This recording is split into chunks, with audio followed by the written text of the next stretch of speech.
Amit, are we live?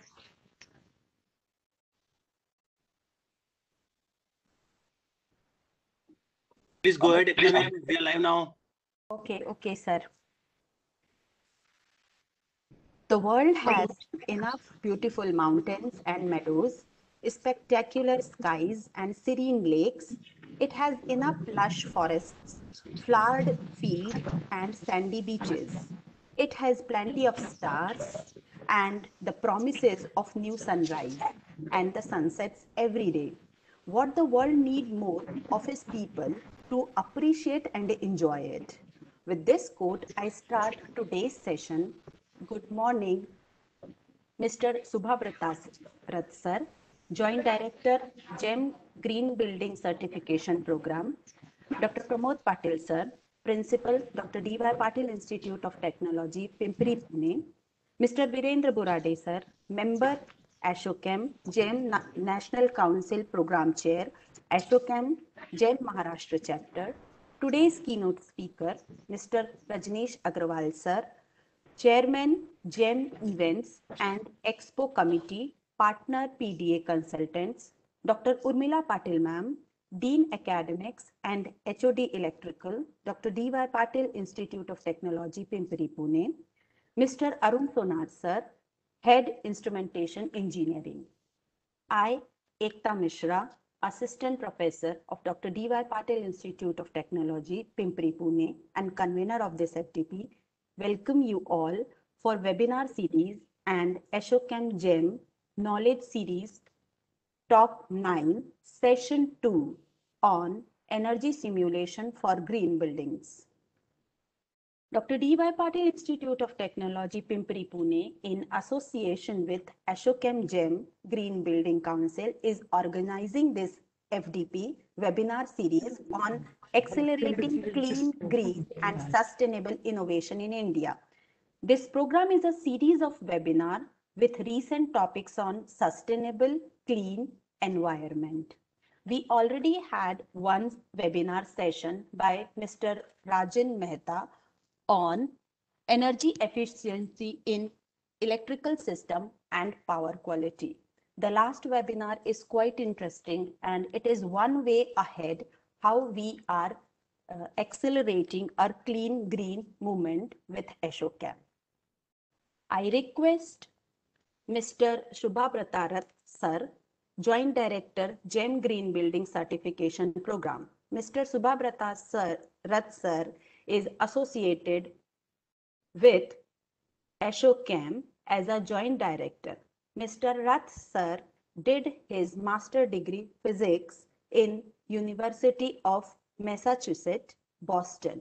He is a mechanical engineer and a certified green building professional with more than a decade of experience in India and Middle East, Asia, in the field of sustainability, teaching, motivation, research, and site implementation, both in building design and construction sector. He is more than passionate about triple bottom line, the 5 elements of nature and holistic human well-being, in what drove him to be a writer and psychological counselor as well. Thank you so much, sir.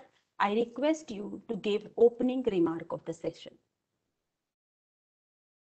Over to you, sir. That's sir. Good morning, everyone. Warm welcome to all of you. So here we are discussing about energy simulations, energy efficiency, and a step forward. The session 2 is going to be very impactful, very technical, I guess, in sessions. And so I would share my presentations. Just a minute.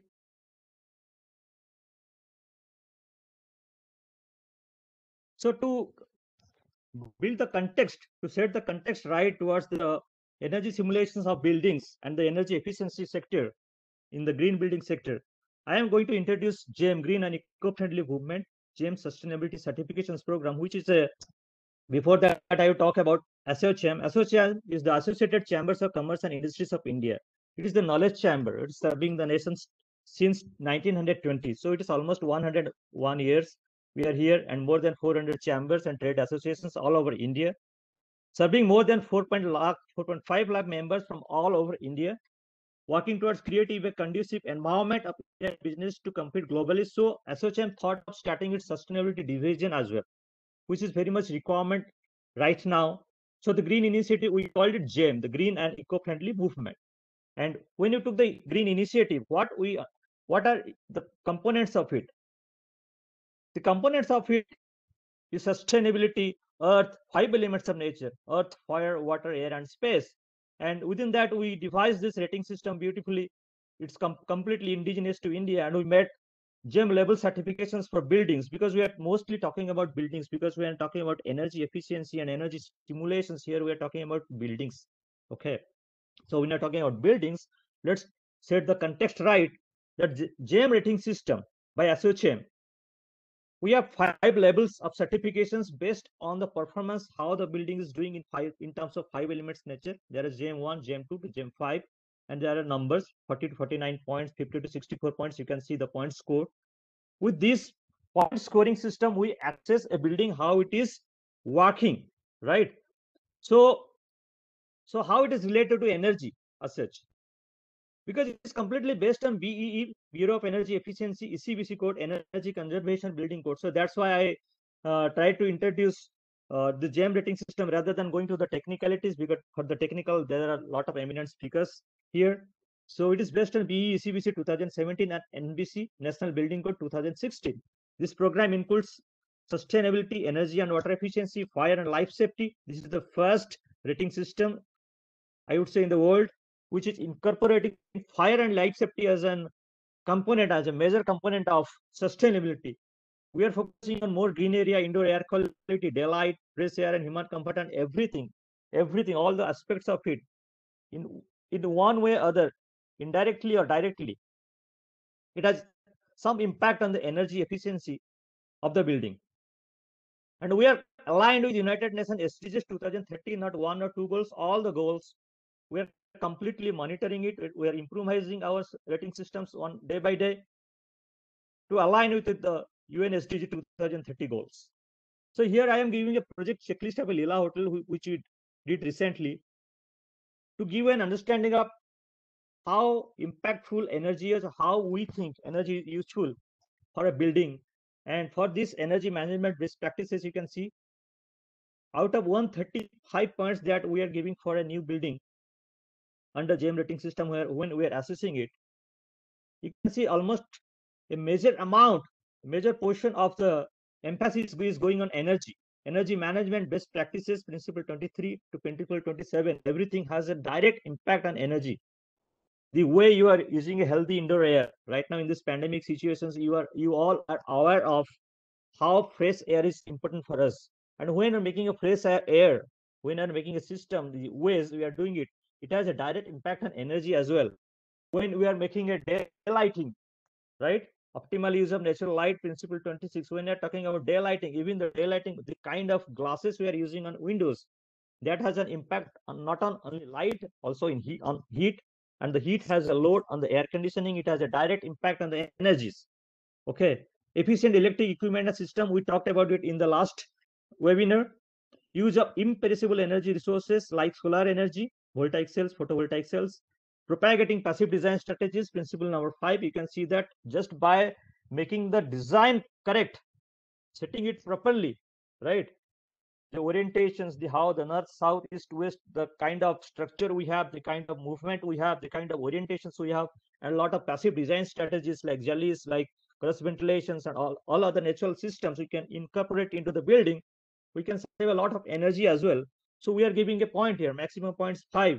So if you can see, out of 135 points, a major component goes to the energy. So we are very much thoughtful and resourceful and thinking about energy conservations, optimizations as a resource, as a 5 elements of nature. That's what intrigued me a lot.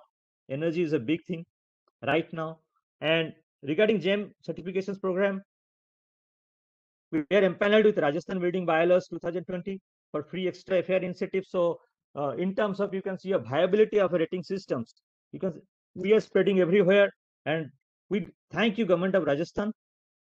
If you go for GEM certification in Rajasthan, you will get extra FAR incentive. It is in their bylaws, and we have already started projects in Udaipur under it. It is listed by CRISIL.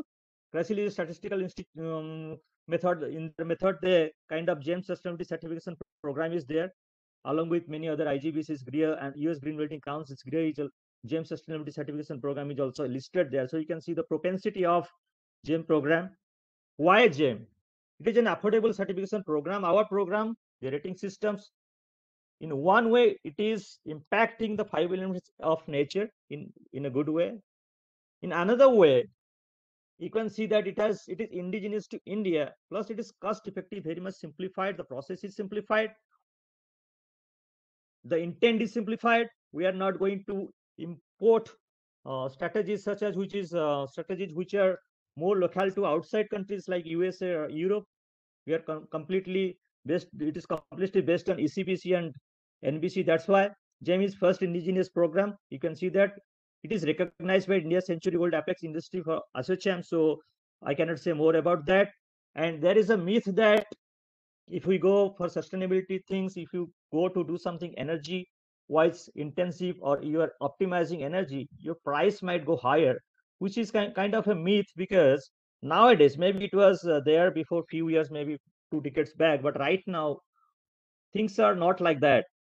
The energy efficient systems are not that costly, and even if you make energy efficient buildings in a lot of ways, just by thinking about the design itself, the costing, it costs rupees 6 to 8 per square foot. Compared to conventional buildings, it is not much. There is a payback period of only 3 to 4 years. Sometimes you can get it under 2 to 3 years also. We can get it down the line with the proper kind of strategies. Whatever you pay upfront, by the payback period, within 3 to 4 years, you can get it back. And after that, whatever will be cost you in terms of your utility bill, that will be a kind of your bonus, right? You're actually making the profit out of the sustainability buildings. So regular interaction between GEM and project teams, even post certifications, that is one thing we emphasize on, that once you get the certificate, once the building gets certified, it's the journey is not over. Anything in the post certifications, if there is an interaction needed for the building enhancement towards the 5 elements nature, towards energy sector, we are there. ASSOCHAM is there. ASSOCHAM GEM Council is always there. We have proud MOUs with NEERI, NAREDCO, FSAI. That's why I was talking about fire and safety. We are giving a lot of emphasis on it. ISRE, ASRE, IEC, QA, indoor air quality.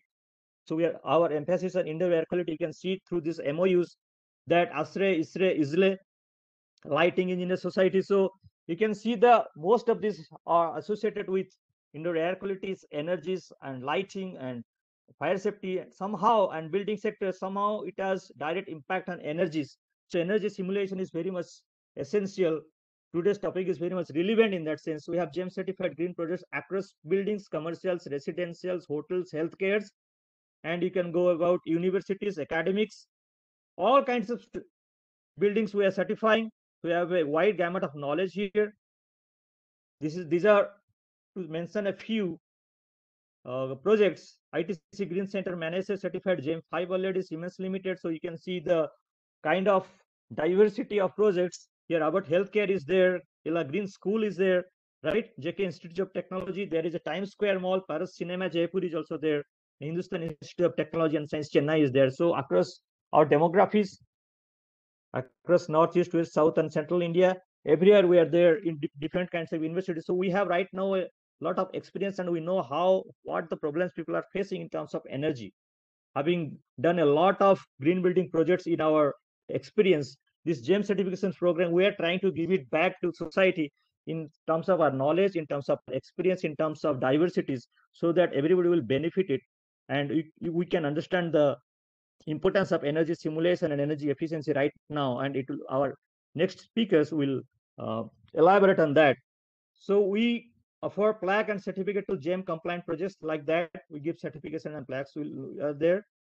And one thing I would like to reinstate here, that we have a program GEM certified professional masterclass. It's an online masterclass right now we are offering. It used to be offline before, but right now it's online. And in this masterclass, what we are doing is we are giving a free of cost. We are providing this sustainability knowledge and the GEM certifications program. We are giving it, and all the registrations, the people who are registered, the email goes to them, and once they register it, they can join here. After that, they can give an exam. The exam has a fee, of course, but it is discounted fee right now. So with this exam, you can be a GEM certified professional. Once you get GEM certified professional, it is in terms of implementation, whatever you are learning in this webinar in terms of energy efficiency or any kind of efficiencies in terms of water, fire, sustainability, soil, air, space, what kind of 5 elements of nature conservation and resources. In that way, you can implement it on ground whenever the time comes, and there are a lot of scopes coming up in future that we are trying with the government. So if when that is settled out, there are a lot of scopes for that. So we can give the link where to register and everything in the chat box. You can get it there. So I can see it, someone asking it in the chat box right now. Thank you for that. So we have Mission 100 universities across the nations. Out of Mission 100 right now, we are on 70. So very quickly, we are in this pandemic situations, we cross the bridge. It's not that we are thinking about how the pandemic will go. No, we are trying to give our bit. Staying at home, we are trying to give our bit. Mission 100 universities. This is where we have signed with a lot of universities across the nations just to spread awareness inside universities, because students are the main building blocks of understanding sustainability programs, sustainability engineering, sustainability management. These programs are also coming up. So it is time that people understand what sustainability is, what 5 elements of nature, what the impact of energy is on people. So we conduct a lot of GEM webinar series in association with BESL. You can see that throughout the year we are conducting webinars. Today is one of the empowerment series where we are doing it on efficiency of energy. We have GEM state chapters across India. There are 9 chapters right now installed, and we are more chapters are being installed. And upcoming, there are, you can see in the brown, there are upcoming GEM chapters. These are the things that we are doing. We did in the last 1 year or so. 85 webinars, 80,000 registrations, 70,000 plus attendees, 9 chapters. We are MOUs and with university and organizations, like I illustrated before. So I will conclude with this. Let us all pledge to create a green and environmentally sustainable country by our Prime Minister, Sri Narendra Modi ji. So let's get geared up for the wonderful sessions of energy efficiency and how the energy simulations can make an impact on all of this. Thank you very much. Over to you, Ekta ji. Thank you. Thank you so much, Rath sir. Really, it is essential to give society the thing which is required nowadays, and which is sustainability. And definitely Ashok M and Dr. D.Y. Patil Institute of Technology, Pimpri, Pune, take a pledge for sustainable, clean, green environment. This webinar series is for that only. Thank you so much, sir. So moving forward, I request Dr. Urmila Patil ma'am, Dean Academics and HOD Electrical of Dr. D.Y. Patil Institute of Technology, to share few words. Over to you, ma'am. Good morning. Good morning to all. Good morning, all eminent persons over here in the panelist for today's session. Also, I would like to welcome. I would like to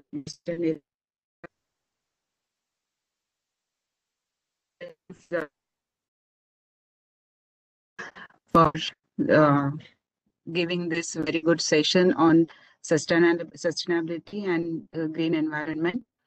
As Mr. Rath sir has given a very good idea about the ASSOCHAM GEM's contribution towards development of the green environment through many activities. They are actively participating in through the certifications, and also they are increasing the awareness about the green environment and all the sustainability goals that we are supposed to understand and that we are supposed to take care of as the part of the 2030 agenda, as he has spoken about it, which has been which is the part of United Nations.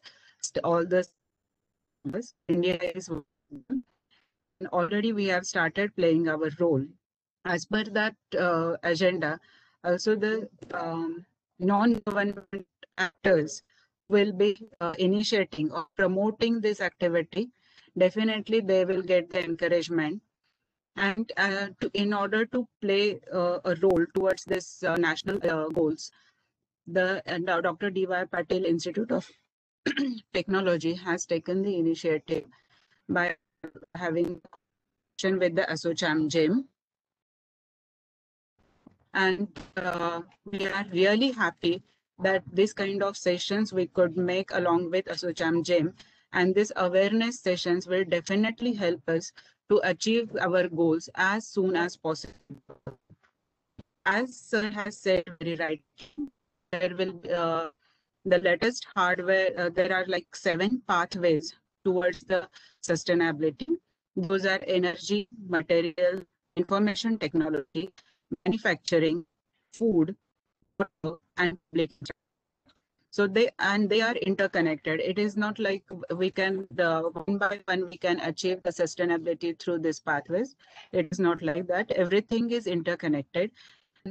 Understanding of getting the green environment through these pathways need to be created. So that is why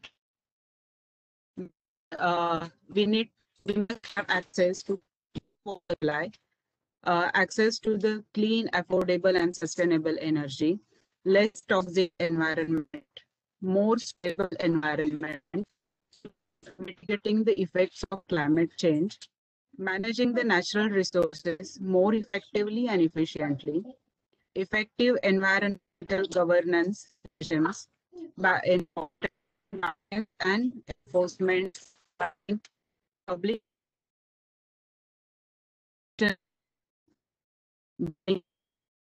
So this is how the technology is going to play a major role in the sustainable development.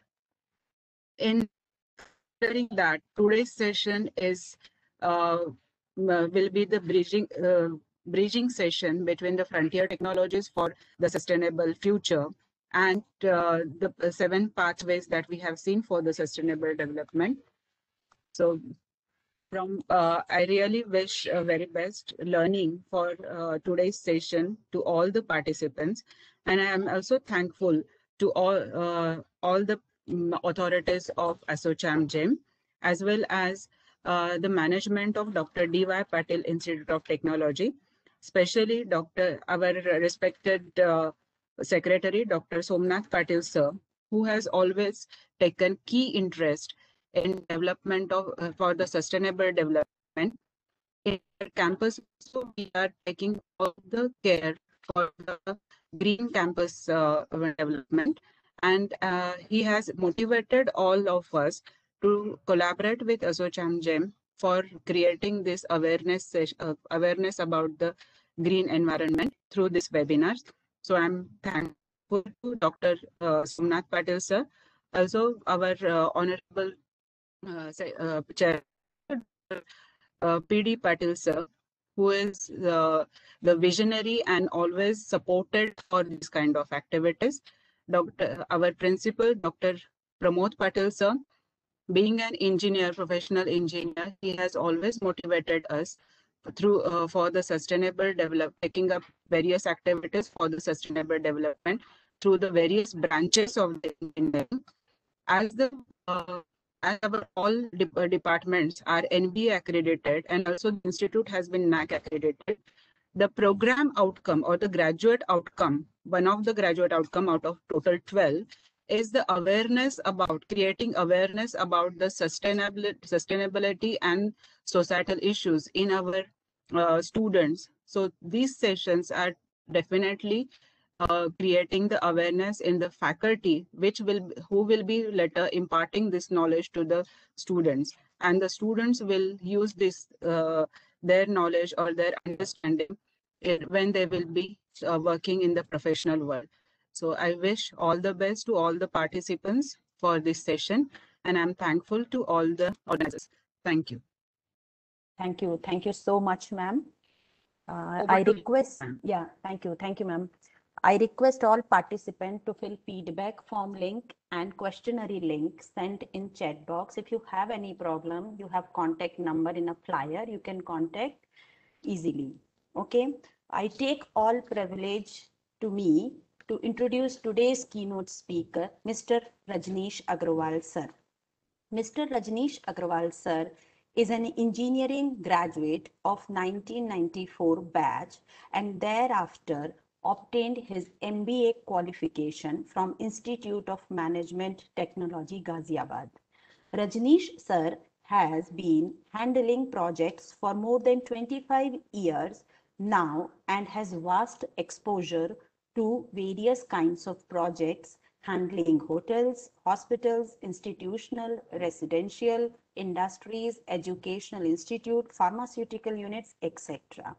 After working for more a decade in some good project oriented organizations like Atlas Copco, Otis Elevators, and Hitachi Aircon, Rajneesh sir is an established MEP consultant based out of Delhi.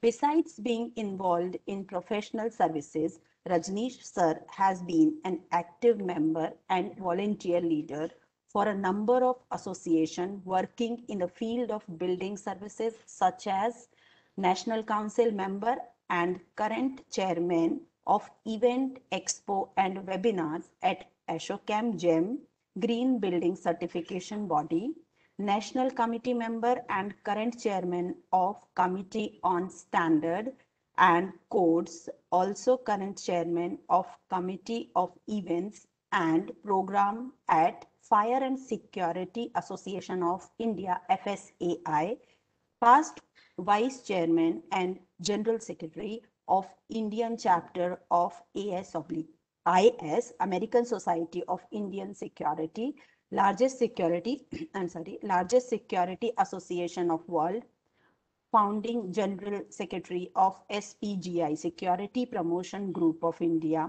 active member of ISHRE and ASHRE, Indian Society of Heating, Refrigeration and Air Conditioning Engineering, and American Society of Heating, Refrigeration and Air Conditioning Engineering. We are very glad and fortunate enough, sir, to have you here. Thank you so much, sir.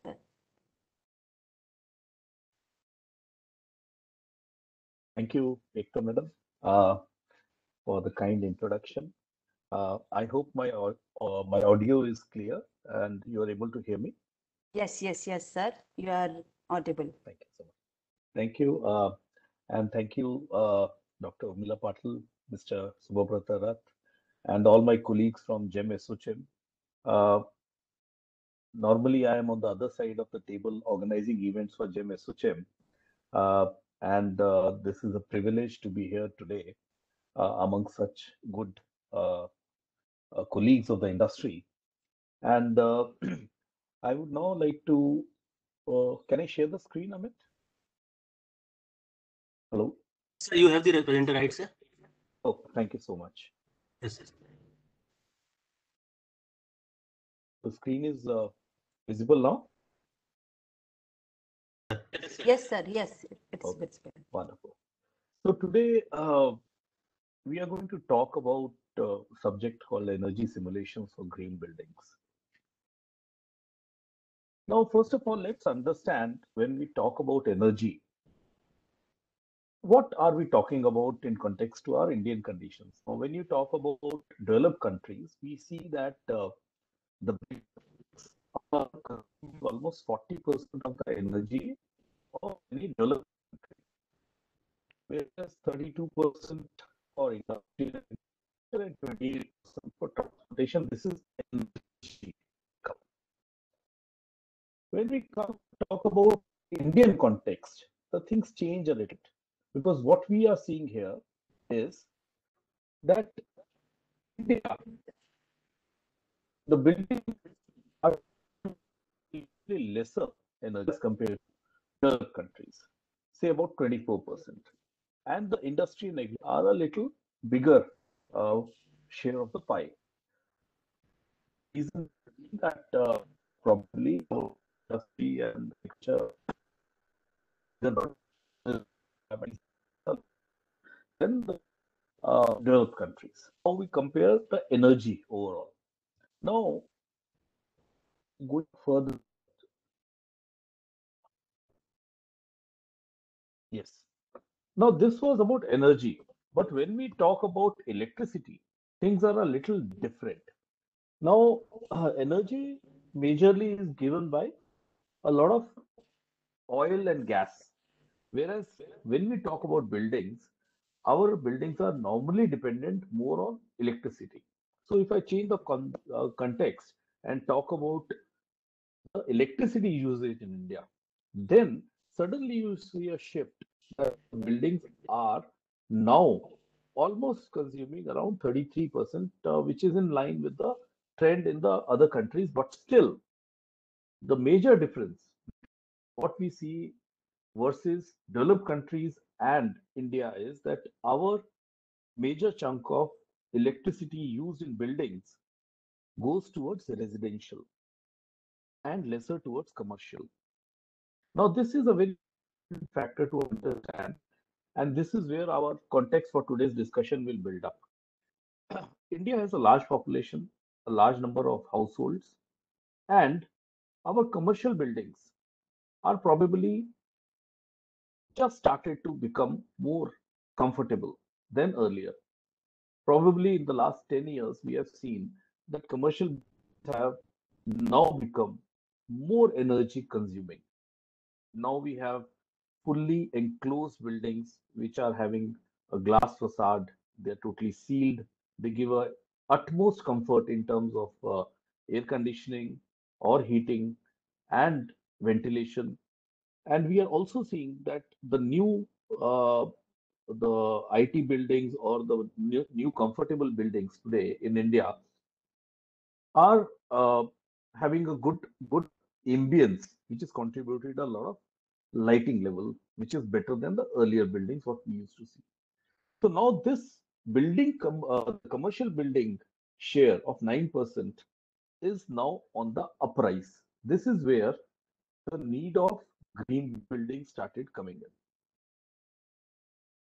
Now, when we talk of commercial or comfortable buildings, what we see here is that the major share of energy is being consumed by HVAC, heating, ventilation, and air conditioning, followed by lighting. And then we are also talking of office equipment, kitchen equipment, water. Now, when we talk of water, it means the pumping of water, which is a major energy consumer. Then we are also talking of purification, filtration, STP requirements, or even heating of water. Now, when I say this is more fitting towards commercial or comfortable buildings, I would also take the liberty of including the high-end residential buildings, which are also almost fully air conditioned. They may be a very small percentage of every city, but maybe in bigger metros, Mumbai, Delhi, Bangalore, Kolkata, Chennai, you might see an uprise of residential buildings also, where the high-end buildings are also falling in this comfortable buildings category. And they will also probably exhibit a similar energy usage. Probably the kitchen equipments might take a little lead over the office equipment. So this is where now we have we have seen that what are we talking of? This is the energy mix of a typical comfortable building, whether it is commercial or residential, majorly commercial. Now, to go a little further on the understanding of the energy requirement, what we are seeing is that to make a building more energy efficient, we have to understand that a lot of things have to be considered. Now, the biggest pie was HVAC. Now, HVAC consumes the largest share of electricity in any comfortable building. Now, when we talk of HVAC, there are various things which eat away our loads. Most important factor, which is the biggest consumer of energy in HVAC, is the envelope design. Envelope design means the skin of the building. Skin of the building could be your walls, it could be your roof, or it could be your windows. It is very simple to understand this concept that whenever we are witnessing winters, we have to wear woolen clothes, because if we are not wearing woolen clothes, then we are losing the body heat. Similarly, this is a opposite concept which we are seeing in buildings. Normally opposite, because in India we have a climate which is mostly tropical, and we are having more heated, more cooling requirement than heating requirement. In at least in metro cities, we may not talk of Kashmir and other hill stations, but by and large we are requiring more of cooling loads, which means that the skin of the building, the envelope, protects the building from getting the heat from outside and getting heated up. The building also has other climatic factors like wind pressure, solar heat gain, humidity conditions, which contribute to HVAC load increasing. The second important factor is the selection of building materials. When we talk of building materials, what is the kind of material the architect or the designer of the building has chosen? Whether we are using stone, whether we are using uh, uh, bricks which are made of composite with an air gap in between, ACP panels, or we are having any other kind of wooden, which is a good insulation material. So these building materials contribute a lot of importance, and also the windows, whether they are a double glass unit or a single glass unit, and how much heat or light are they permitting inside the building, are very important. And finally, what is also important is the design of the building in terms of air conditioning system. What kind of air conditioning are we using? Are we using an energy efficient system, or we are using a relatively non-efficient system which may be cheaper in the initial cost? Now, these are the factors which affect the largest component, which is the HVAC. Of course, lighting is the next big component, and more or less, lighting has now been sorted because LEDs have come in, and we have understood that lighting has a sudden jump towards efficiency, which was taken, a quantum leap was taken a few years ago. Of course, we have a lot of improvement. Uh, we are talking of task lighting today rather than integrating the room with the same lux level. We are probably looking at eliminating your workstation, your table, or your bench, or your the hospital operation theater. The operation table could be more illuminated than the others. Not only it gives you a more concentrated light on the workstation so that you focus on your work, but also it can create beautiful ambience if a good interior designer has or done a lighting job, or a good lighting designer has been employed. Now, coming to what is energy simulation. Now, energy simulation is basically, any kind of simulation is basically when we try to make an artificial calculation, or we construct an artificial system where we are trying to uh, make assumptions and build up a model which may be not true. So energy simulation is a virtual or computerized simulation of a building, normally run through softwares that focuses on energy consumption, utility bills, and life cycle cost of various energy related items such as air conditioning, light, or hot water. It also evaluates the payback of green energy solutions like solar panels, photovoltaic, wind turbines, and high efficiency appliances. Now, when we say that energy simulation is getting more important, it is getting more important because before you build a actual building, you may actually want to ask, the owner would like to understand, what is he getting into? What are the projected energy costs of the building, monthly or yearly? And what is he going to shell out? And if there are options available in terms of air conditioning systems, in terms of lighting fixtures, in terms of building construction materials, which can make the building more energy efficient, how he can understand the benefit of these more efficient systems, which is going to impact his energy bill. Furthermore, now we have green building rating systems. Now, green building rating systems, we started with more conventional USGBC, IGBC, Griha, and of course now SOCHM GEM is one of the leading players in the energy green building rating systems in India. And we have a choice of choosing the right green building rating system for our building. But all these systems have predominantly mandatory requirements in terms of material of construction or in terms of design. Also, they have the benchmarking. So whether we are going to achieve that green building rating or not is also helped by doing the energy simulation. Now, energy simulation software takes into account the thermal, visual, and other energy consuming processes taking place within and outside the building. Now, important inputs. No, this is a very simple software where you give an input, it analyzes it, and it gives you output. Now, how correct is your input, and what is the computation method that you have done will actually influence your output. So, like in many times we say that garbage in, garbage out. But then, if you are putting something very sensibly, the inputs are well defined, the outputs are very clearly close to accurate. They may not be 100%, but they will be close to accurate prediction of what the building is going to perform on the energy parameters. So the important inputs which we have to give to the software to run the energy simulation model and to derive the energy consumption of the building, we have to give the building geometry and the orientation. What is the shape of the building?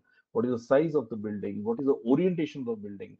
Whether the glasses are solar side, whether the solar heat gain is going to be on the north side you're taking the glasses or you're taking it south side, it impacts your overall heat gain drastically. Yes, if you are making a building in a colder region or in the mountains, of course it is the opposite way, and you would prefer your glass to face the south direction more or east direction more. Now, building materials which are being used, they are very critical. You have to tell the software that what is the skin of my building, what is the interior of my building, what is the partition of my building. Partition means any wall between two air-conditioned rooms. Very important because one room may be occupied, the other room may not be occupied. And if you have a wall, which is called a partition in this case, because it is not directly exposed to the outside, but it is a wall between spaces. If one air conditioner on one side is running, the other side is not running, then it is very important for us to understand whether this partition wall is made of a material which is going to not let the heat gain from the non-air conditioned side into the air conditioned side. The building facade design. What is the facade of the building? What is the windows to wall ratio? Now, more windows to wall ratio means more daylight coming in, but it also means more heat gain happening in the building. The climatic parameters. What is the climate of the given place? What is the weather data which we have talked for across the around the year? What happens to a building in probably Delhi doesn't happen the same way to a building in Kolkata. The same way it may not be true for the building in Chennai or Pune for that matter. So every place has a different climatic parameters, and the weather data is stored, and almost for about 30 years data is normally available, and that is used over last 30 years. Averages are taken so that we can feed the local conditions of that city, that area into the software. The indoor environmental conditions which are required. Now, there are people who feel very comfortable at 23-degree temperature. Now, 23 plus minus 1 is what we have been hearing from our childhood, that is the best air conditioning. But then every human body has a different taste. Somebody has a sweet tooth, somebody likes the salted things. Similarly, people like lower temperatures or higher temperatures. In fact, when we are doing any kind of activity in the daytime, when we are moving around, when you are walking, when you are doing any body activity, then our requirements of cooling are much different than when we are sleeping.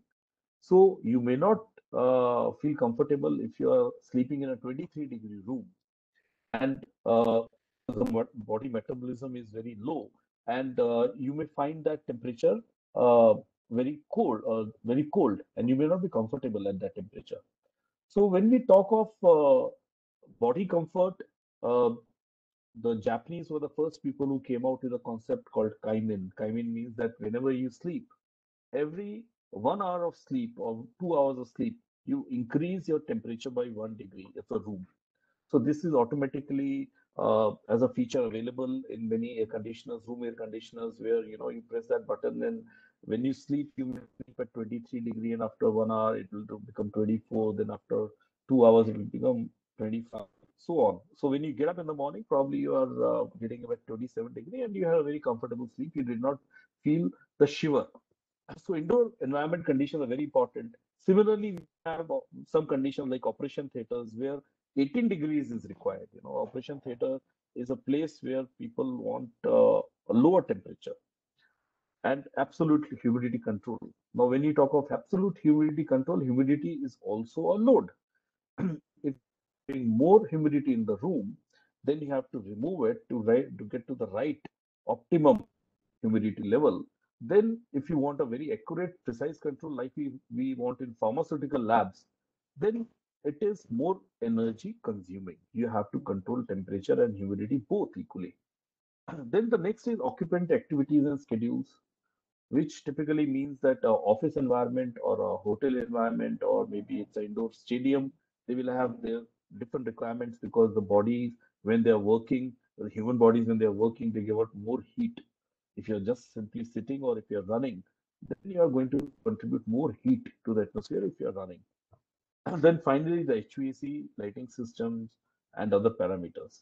So these are the important things which you have to feed into the software and tell the software, software I'm thinking of making, I'm dreaming of making a building which is going to be 1 lakh square feet. It will have 10 floors.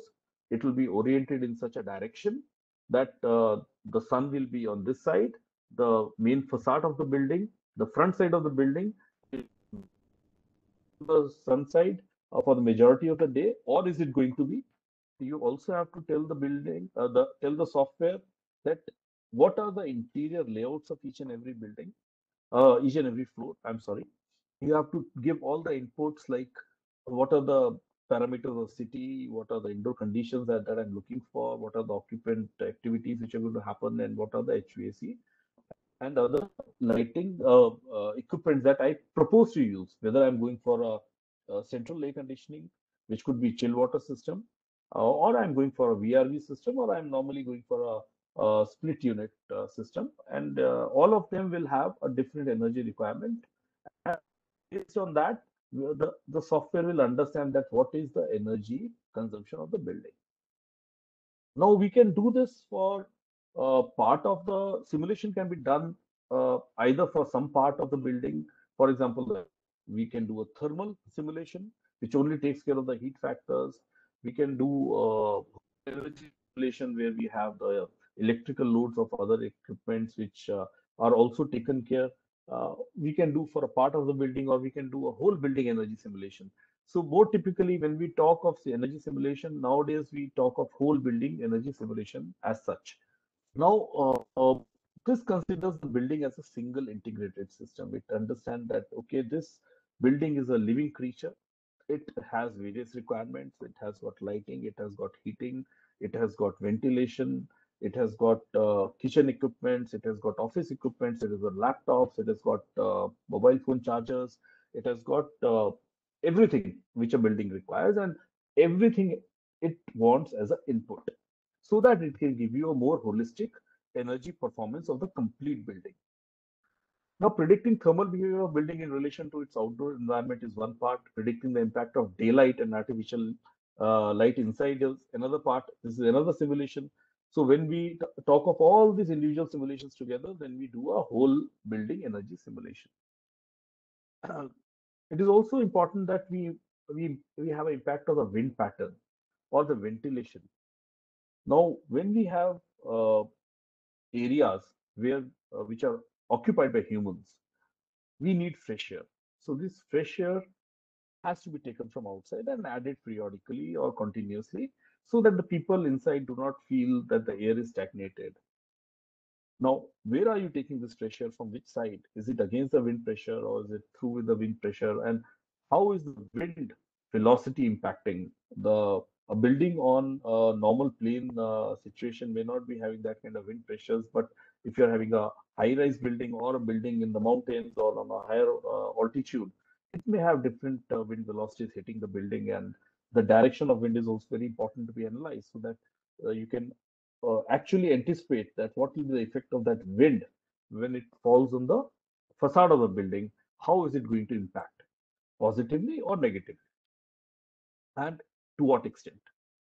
Similarly, we have to estimate the size and capacity of equipment required from thermal and visual comfort. Thermal comfort means air conditioning, visual comfort means lighting most of the time. Calculate the effect of various building components on each other and predict the resulting conditions and impact of energy use. Now, it also assesses the change in energy consumption through sensitivity analysis with respect to design changes affecting building geometry and materials, component systems, etc. Now, when we talk of a building, it is very important that we do a year-long analysis.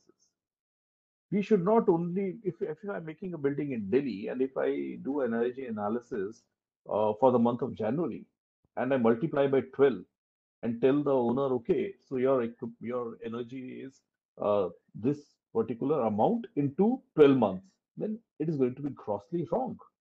Because in Delhi, we see the peak of energy consumption happening probably in May, June, July. Now, this is a time when, after this, in July and August, we have monsoons. Now, monsoon load may be at times higher than the summer load because in monsoon, the air which comes into your building, which infiltrates into your building, is laden with moisture.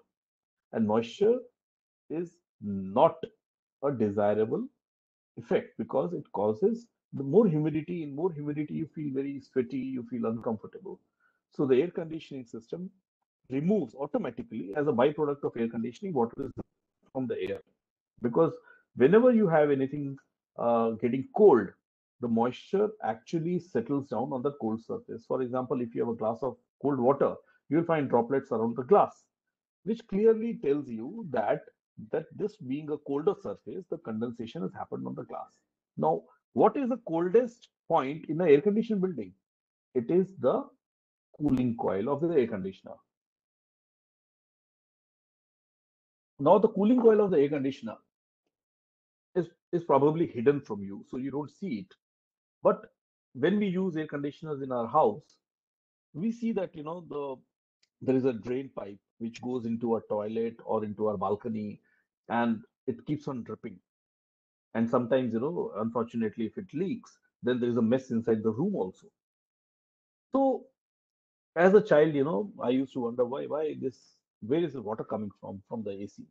Is there a tap inside? No, it is the atmospheric moisture which is going and settling on the coil because coil is the coldest component. The air passes over the coil and makes the air cooler. So when the air passes over the coil, it leaves its moisture there and that is collected and thrown out. So it is very important for us to do a full year analysis. So we have to do a monthly analysis, preferably a daily analysis, because during the month also there could be variation. Uh, Ideally, we should be doing a 8760 hours analysis because we have strong weather data collected for almost all major cities in the country and across the world, where you have a daily analysis. Maybe in the beginning of May, the temperature in Delhi may be different than the middle of May or towards the end of May. So at least, if not daily or hourly, we should at least do a monthly analysis. Then the second important thing is the zone wise. The building has to be distributed into zones. The whole building cannot be treated when you do energy simulation. You cannot treat the whole building as one component. You cannot say that this complete floor area, for example, I've shown it on the screen. This floor area has been divided into 5 parts, different colors, So it has got a north perimeter zone, it has got a west perimeter zone, it is south perimeter zone, and east perimeter zone. All of them have got different solar heat gain components. The quantities are different. Similarly, uh, the wind velocities hitting the building could be different. Now, if I find that on my south perimeter or west perimeter I have a lot of sun falling, then probably as an architect or a building designer, I would like to have a external shading so that my building does not have a direct sunlight on the windows. It has some kind of a shading. So this is how we do zoning of a building. Now, this is a simpler building. There could be more complex components, which may not be a rectangle building, and we may have to look at more than 4 or 5 zones on every floor.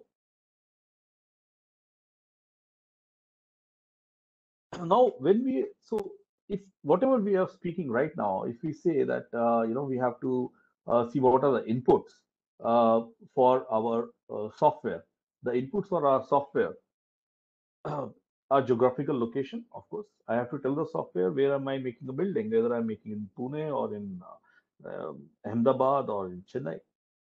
Second is the geometry of the building. I have to tell the software that my building shape is like this. This is my plan. This is my section. This is my elevation. How high is the building? How wide is the building? What is the shape of the building? So we are required to feed in the architectural layouts. So, so most of the energy simulation softwares are capable of reading your AutoCAD files, which are the layouts of the typical building.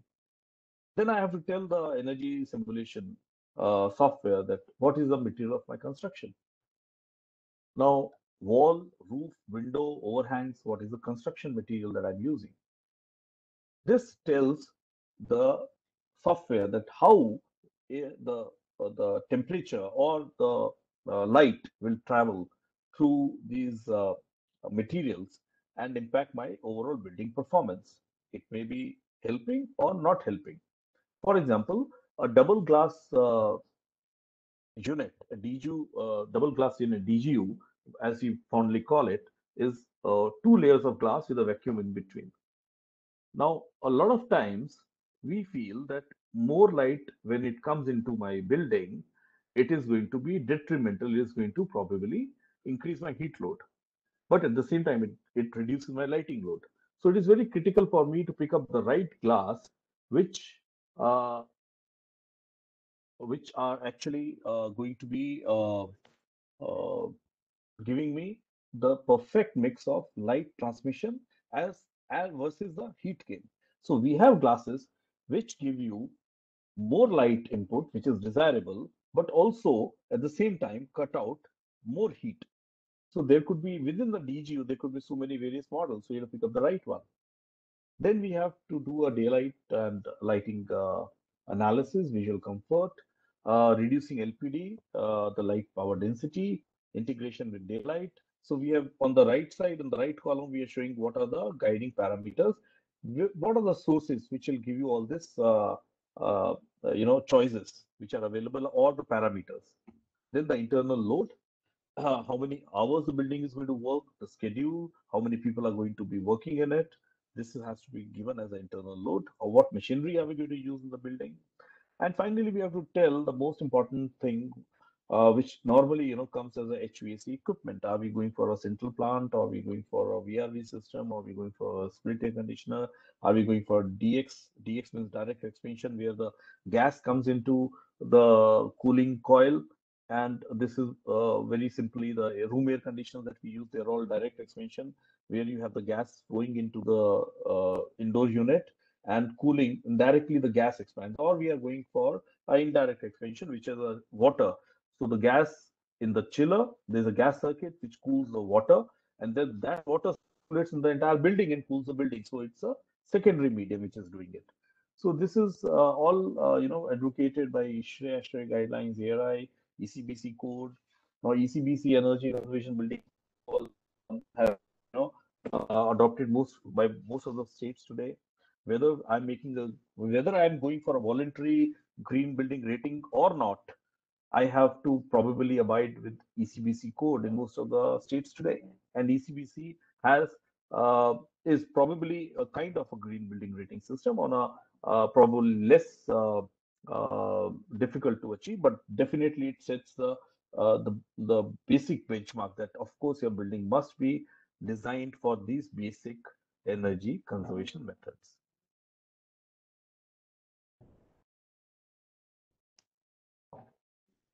Now, when we do energy simulation, there are two kinds of loads that have to be given to the software. The space load. The space load means very simply the occupied space, the building, what loads it is going to capture.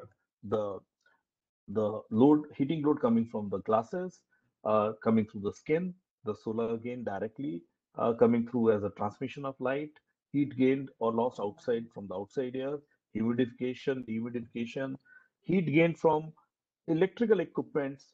For example, if I'm using a television in my room, the television, if you put your hand on it, you find that it is warm. So it is contributing to the heat gain in my internal space, the occupants. So every human being who's breathing in your building is giving out and adding to the load because he's giving out warm air coming out of the build of your body, and also probably that's more moist than the surrounding air.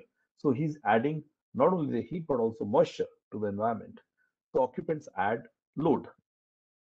System and equipment loads, the plant chillers, boilers, what are the typical plant and machinery that you're using? You know, the fans, the air handling units, the ventilation fans, the water filtration systems, the UPS system, the kitchen equipment, or any other kind of system or equipment load. So these are two different things that has to be put into the software very correctly.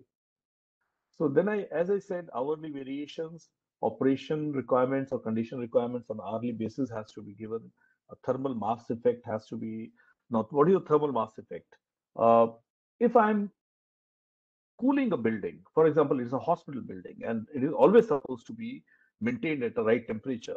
So it is a 24-hour operation. The hospital, most of the areas, maybe not the OBD, but the inpatient areas are always air conditioned. So they are air conditioned 24/7. So when you are talking of this building, it is once cooled. So the first time when you're cooling the entire hospital building, it will take a lot of energy.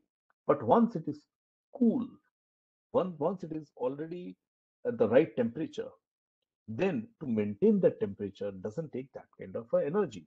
But then supposing there is a power failure, and for any, god forbid, for any reason the power grid fails or whatever happens, and the building air conditioners totally fail, then that building will slowly gain heat, and maybe if the power restores after one day, you may find the whole building as warm.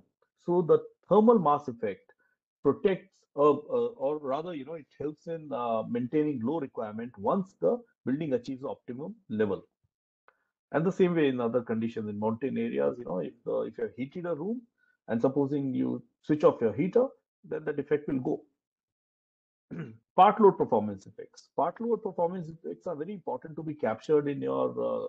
So your software must be able to understand that the chiller will not always run on full capacity. Your fans will always not run. They will automatically adjust to the load. So if the temperature is at 24 degree, for example, that is a set temperature, then there will be a cut in and cut in temperature, which means that once that 23 degrees achieved, then the compressor will stop working. Probably only the fan will run. And when that temperature goes from 23 to 25, which is a cut in temperature, then maybe you will have the compressor coming in for a brief period of time and again pulling the temperature back to 23. So the system never works on full efficiency across the building. So in the building, some areas may be uh, getting cold, or other areas could be maintaining the cold environment.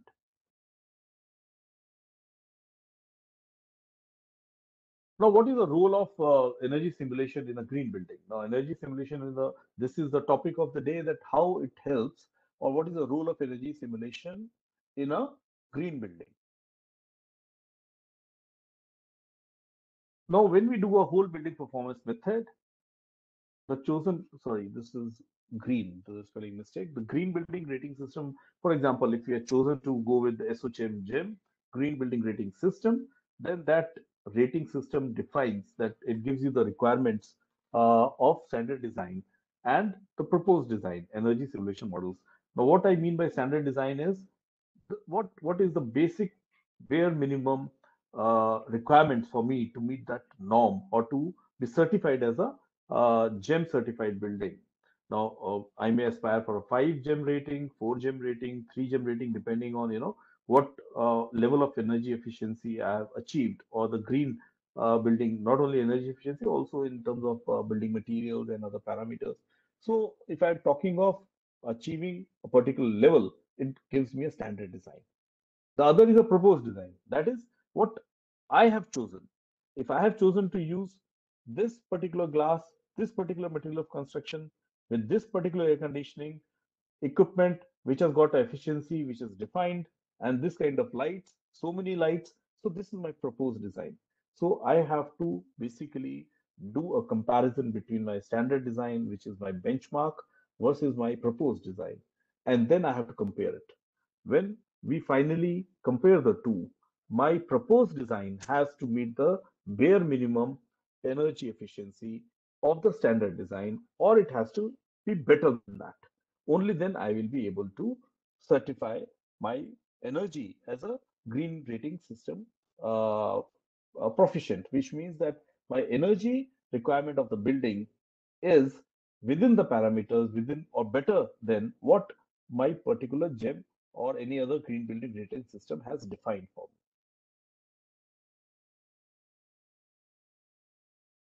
Now, this is what I've tried to show in a very simple system, that what you have to do is you have to run the energy simulation model. You have to put in all the chosen design specifications, equipment, solutions. This is my proposed building. This is what, as a designer, as an architect, as a consultant, engineering consultant, this is what, as an interior designer, we have all decided to make this building. And these are defined here, and the energy simulation model is run, and then we calculate the energy cost of this proposed model. And then on the other side, we run an energy simulation model where we put in the parameters defined by the green building rating or the ECBC code. In this case, we are talking of the rule in green building. So the green building rating system has defined all the parameters. So I run a simulation model for that also, and there also I calculate the energy cost. Then I compare the two. When I compare the two, if my energy consumption is higher, and if I'm not as efficient as the green building requirement wants me to be, then I have to run the energy simulation again with improved inputs. I have to use a better glass, I have to use better HVAC equipment, I have to use lesser lights or better lights. I have to probably make external shading. I have to cover up a few windows externally. I have to put some kind of a second skin to the building to make my design better, and my energy requirement has to be brought down. And again, I have to compare the same after my improvements with my standard or the green building rating norms. And yes, whenever I achieve the annual energy consumption less than the proposed consumption by the green building, then yes, we are done the successfully the modeling for a green building. As I said, energy is one of the important factors of green building. There are so many other factors, whether you're using the right products for it, or how is the wellness of the building. So all these things are also important. So energy being a major component. So I'll not say that we have designed a green building. We have done the energy modeling successfully for a green building.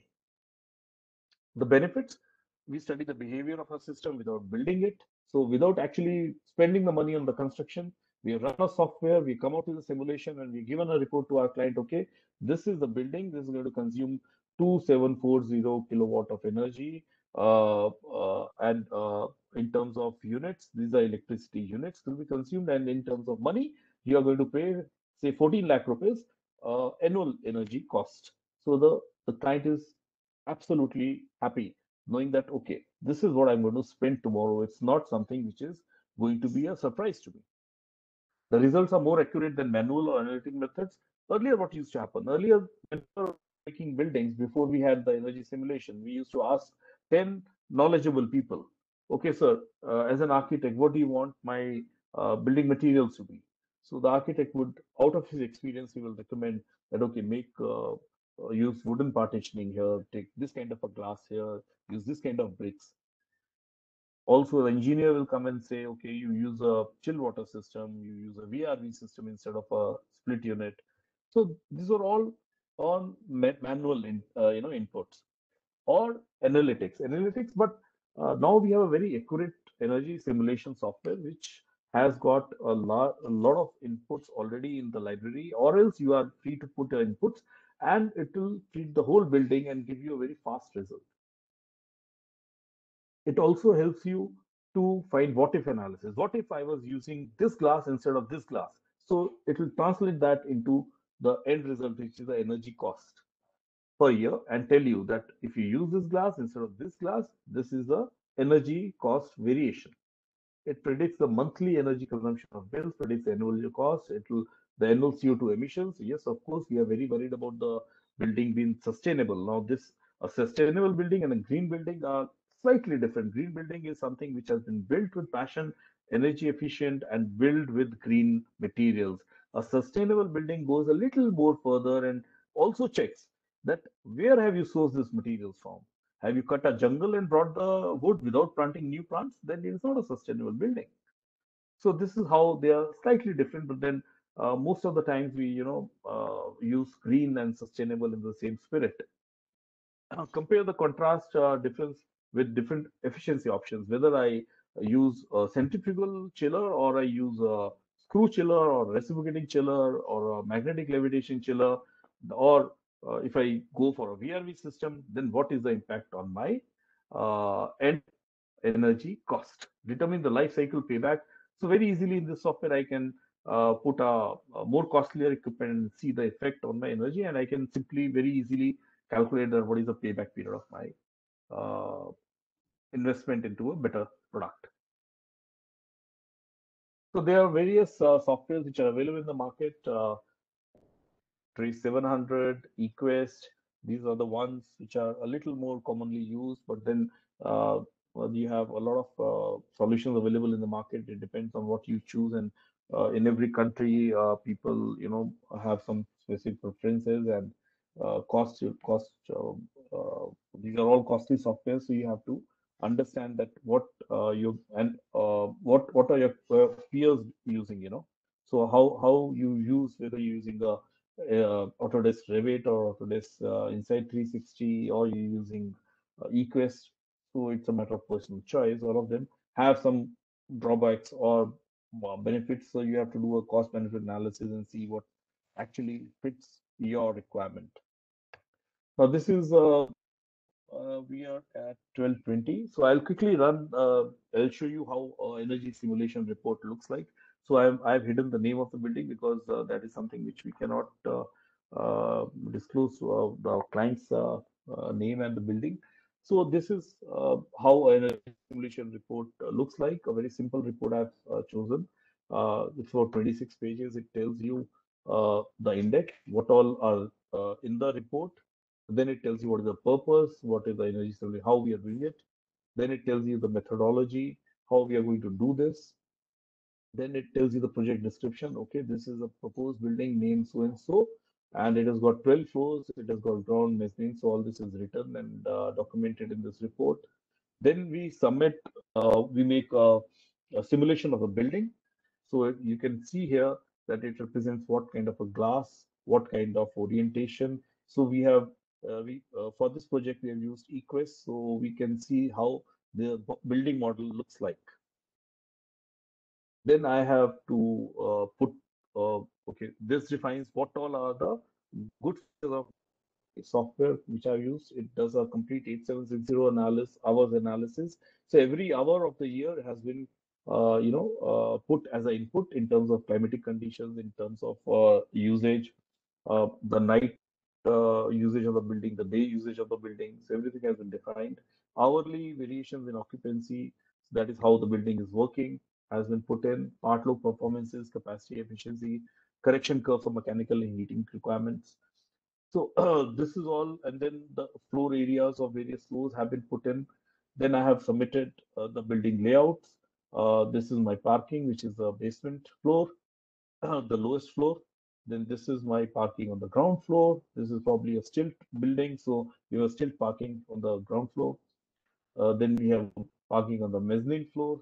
Then these are typical floors from first to fourth and sixth to eighth, which means the floor number 5 is a little different, but other floors from first to eighth are similar. So we are given a typical input to the building. And this is the fifth floor, which is a refuge floor, which has been kept in case of any fire. People can run into this shaded area that you see, and they can wait for help to be rescued here.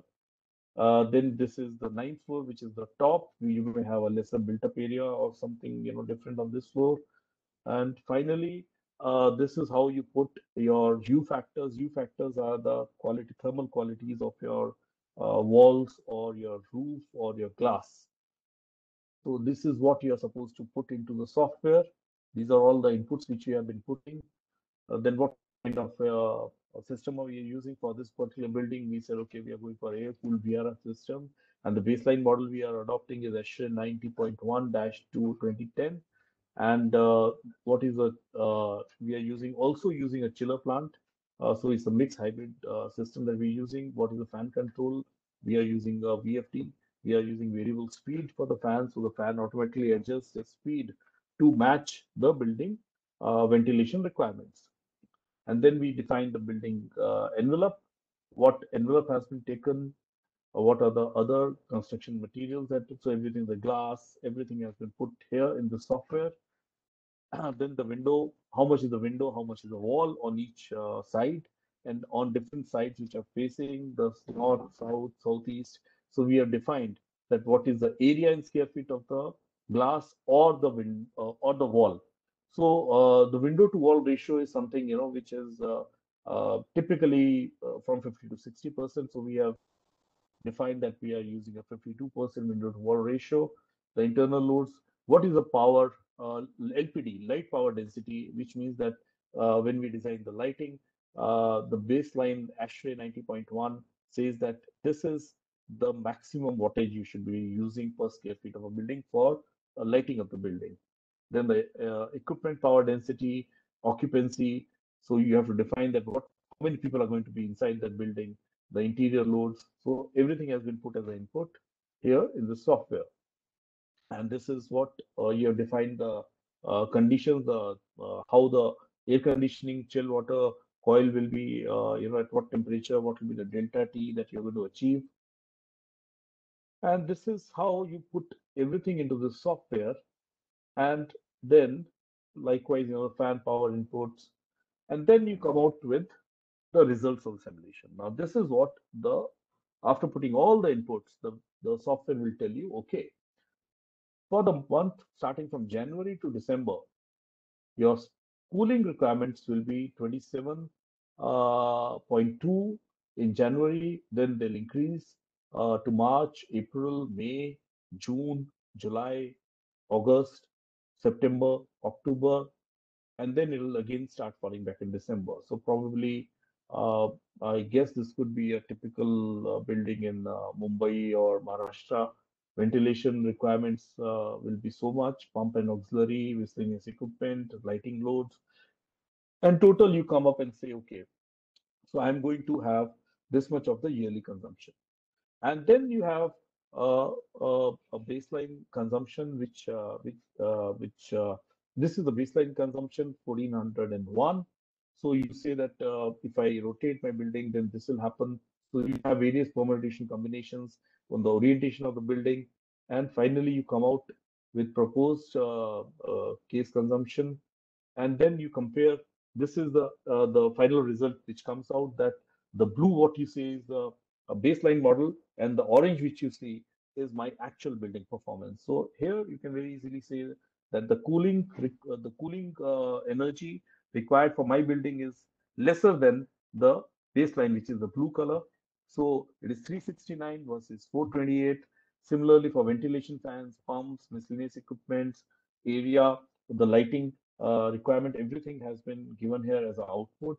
And then this is the final thing which I give as my end result to my client, that the proposed annual consumption for my building will be energy in kilowatt hours will be 11,40,900, or you can also say these are the units, electricity units, which I'll be using.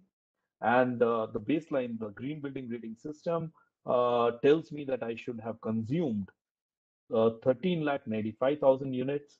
So I am overall saving 18% of electricity, or the energy consumption to be correct. The energy consumption will be 18% better as compared to the baseline model. So I have achieved my target result, and this is the role of energy simulation in a green building. So it tells you that whatever the green building requirement is versus my actual energy consumption. So this tells you, and then further you can tell that the roof with the better U factor, if you do something more, if you do a better insulation on the roof, or you use a better material, you can further reduce, because you have taken what has been techno-commercially, or probably commercially more viable. Uh, Lighting power density we have proposed as 0.8. If you can reduce it somehow, if you can use more task lighting, if you can reduce the lighting load, you can save more money. The proposed HVAC system are adequate to perform annually as per the indoor conditions. Additional savings can be achieved by incorporating solar PV panels on the site. So these are the things which we have not considered yet, probably. Uh, so this is the final outcome of my report. So this is how I define that how I am going to perform from the energy point of view for my building. So this is all which I wanted to show here, and so that is the end of my presentation, which I wanted to make to you today. Thank So, you. yes, Yes. Ekta ma'am. I think what we all have to do is make this big leap towards sustainability and renewable, and it has to be solution where we are actually building the answers. Thank you so much, sir, for your wonderful incitement on energy simulation and a case study. We have couple of questions. So should I ask, sir? Yeah, please go ahead, ma'am. I mean, the most question the audience asks is, which software is best suited for energy simulation? What is the accuracy of energy simulation one can achieve practically? Okay. So the question is similar to whether I should use a Covaxin or a Covishield. So, or probably whether I should buy a Honda or a Hyundai. So the market is full of solutions, and inadvertently I said that eQuest or Trace 700 is what probably a lot of people I see using in the market. I personally use eQuest, but then many people have different solutions available, and it is a matter of your comfort. All these simulation softwares are eager to sell their solutions to you, and you can ask for a demo version. You can have a hands-on experience on it, and if you like it, then the trial version can be downloaded first. And if you like it, then you can actually buy the software and use it commercially. So, and as far as accuracy is concerned, accuracy is absolutely dependent on the accuracy of inputs. If you are giving the best inputs, you're getting the best outputs. So if you are making a lot of assumptions and you do not have concrete data, then the software will be misled and it will give you lesser accuracy. But the more work you do, the more the U factors of the materials used, the kind of material has been used, actual data of the HVAC equipment being used. So if you feed the correct, then they are almost close to probably anything between 95 to 100% accuracy. Thank you. Thank you so much, sir. Over next question. Uh, Please define what is the best humidity suitable in terms of any measurable terms. Okay.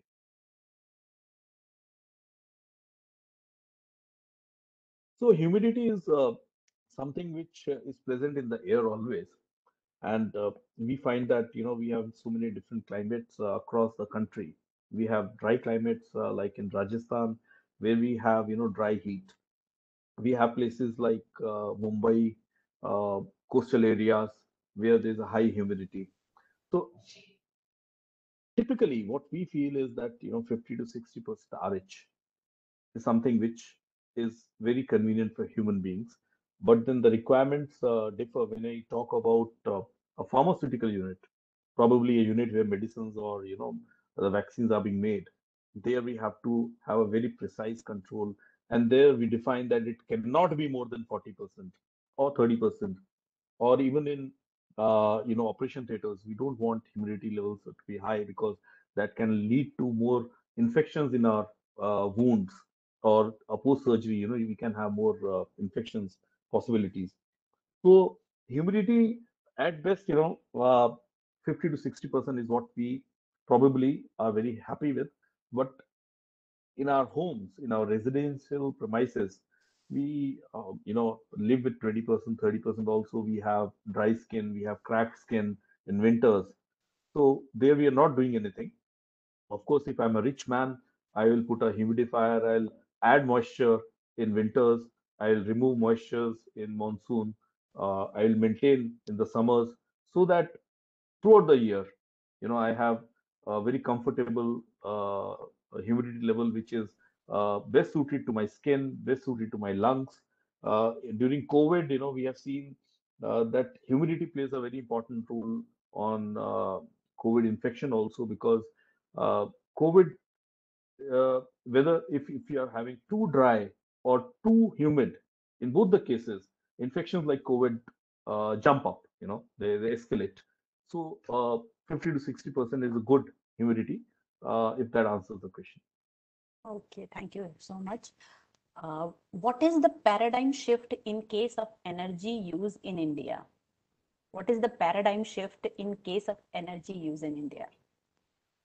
So I think as people are getting more educated, and people are getting more skilled, and our living standards are increasing, uh, we find more comfortable commercial buildings coming up, more comfortable residential buildings coming up. In our childhood, I have probably personally not seen too much of air conditioners in my early life, and a lot of other people, were not exposed to air conditioners. Today, our children are living in almost in air conditioned spaces in the house, at least.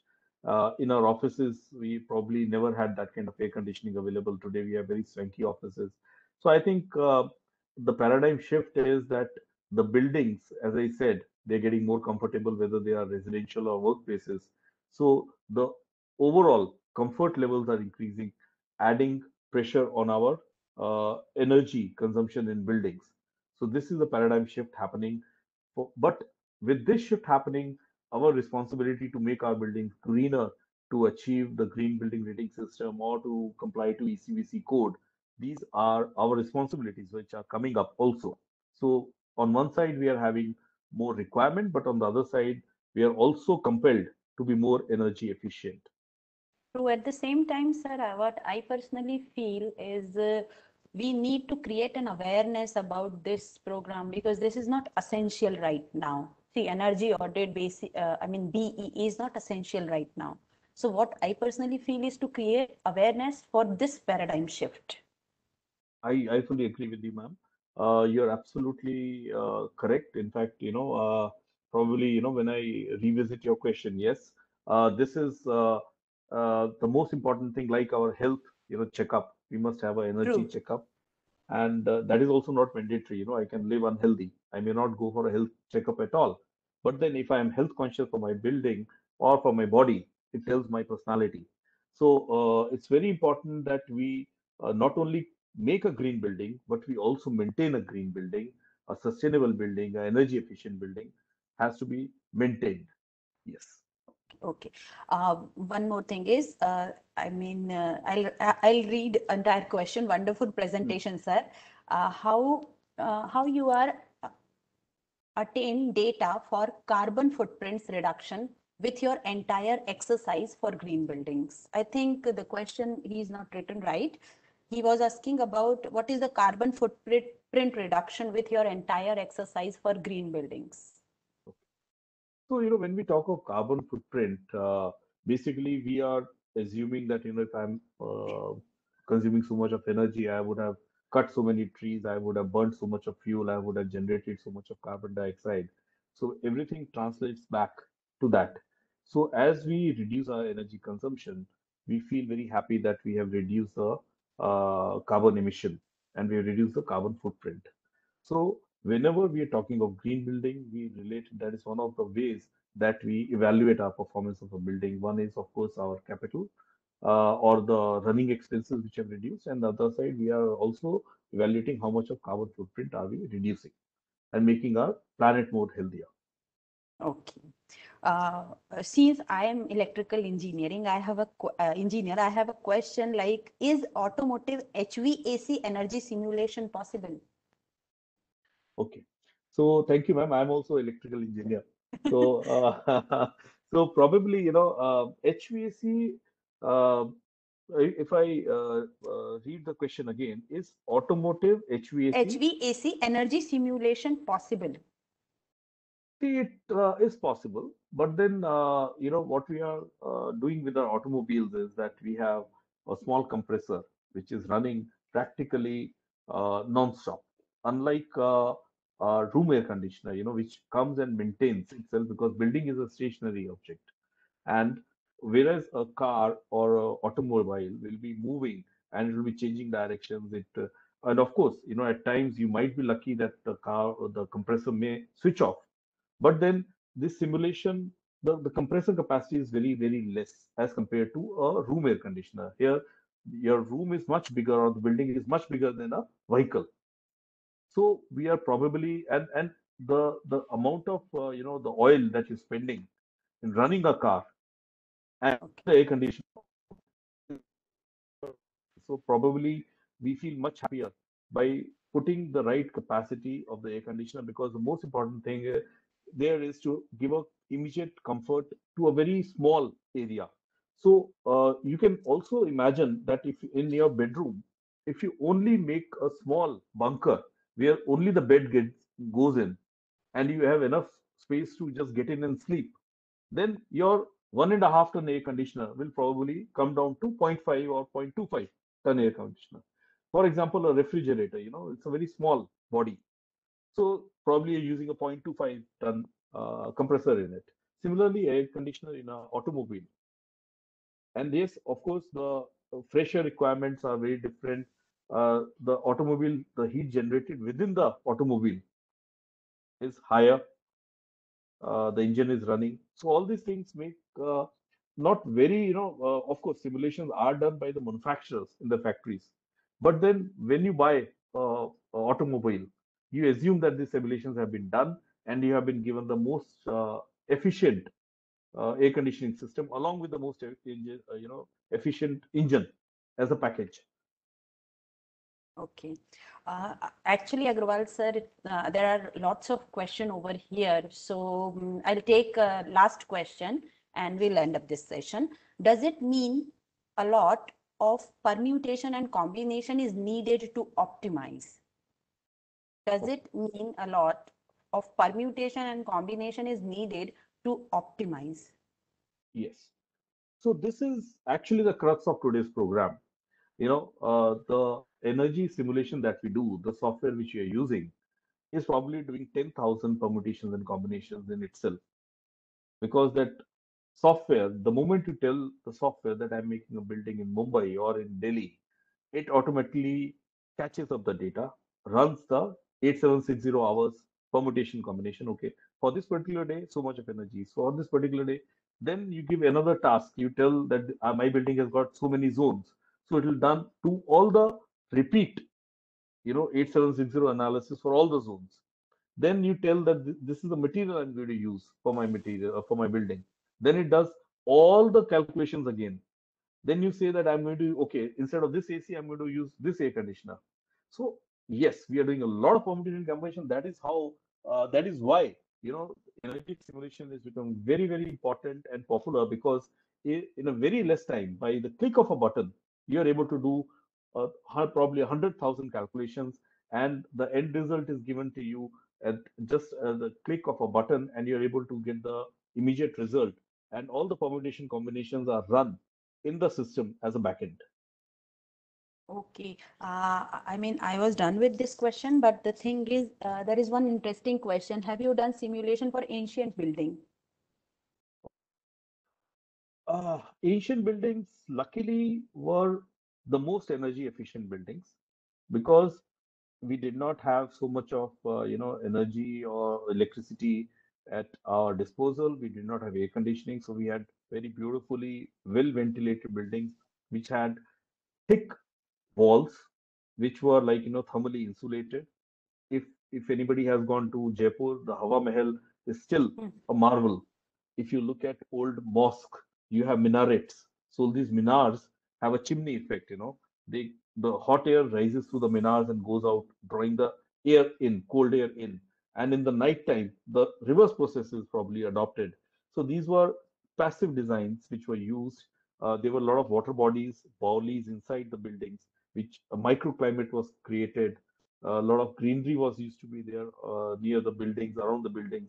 So these were the passive measures by which people used to achieve energy efficiency. There was no actually energy efficiency. They were used to achieve the comfort using passive designs. Today we are using energy to become more comfortable. If childhood I used to live in Delhi without air conditioner, but today my children cannot live in Delhi without air conditioner. True. So it is a tolerance, it is a comfort tolerance which has gone down because today we are very, very comfort oriented. We cannot tolerate a 2-degree heat probably as compared to earlier. At the same time, the Asian buildings used to use a lot of passive measures. So we can do energy simulations, but then Asian buildings were using hardly any energy. Most of the time they were using no lighting, artificial lighting during the daytime, and they were using lanterns in the night. There was no electrical power. But the converted buildings, yes, the museums or the old buildings which have been preserved, we can do as designer. My organization recently we revived a old heritage site and converted it into a modern hotel. So when we were doing energy simulation for that building, which has been now converted into a luxury hotel, we were very, very surprised to find that our energy loads were much lesser as compared to what we have today because the walls were 1.5 feet thick, and probably the ventilation methods which were used were so much beautifully passively designed that we never used to have the fans ventilating our staircases or our or our passages or balconies, not the balconies, probably the corridors. They were naturally ventilated.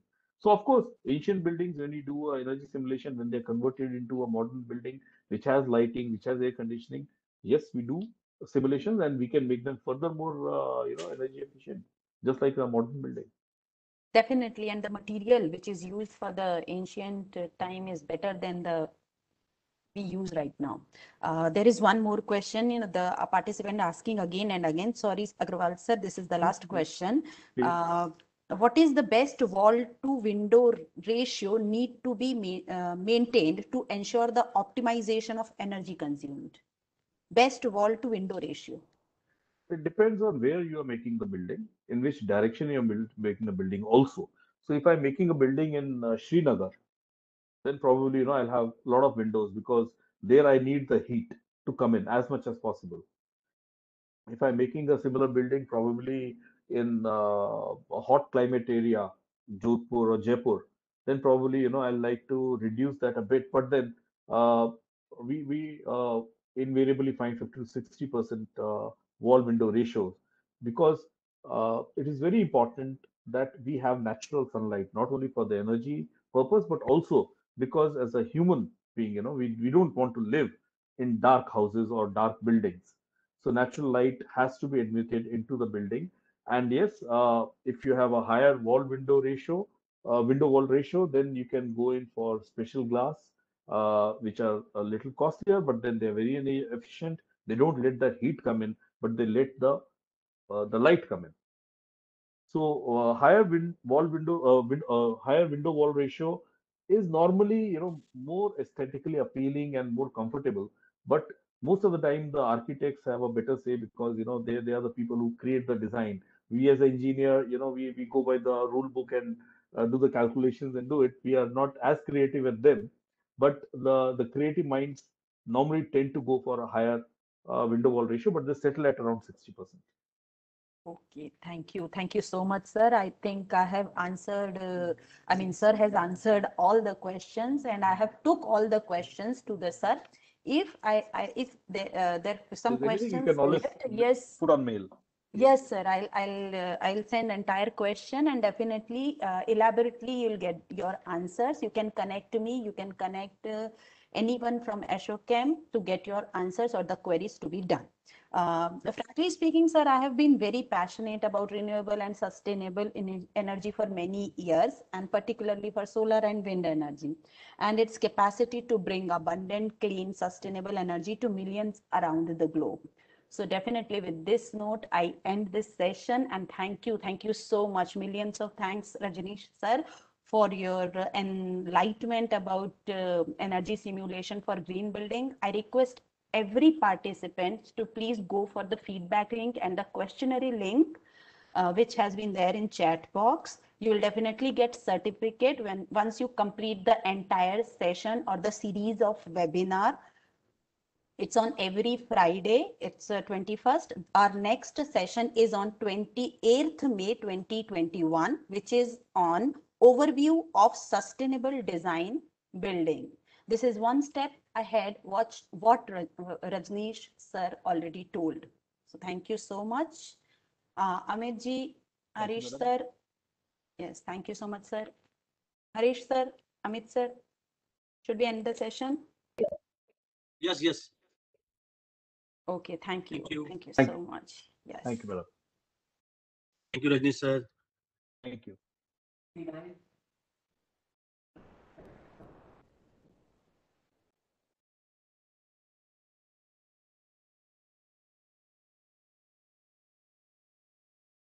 It is clear.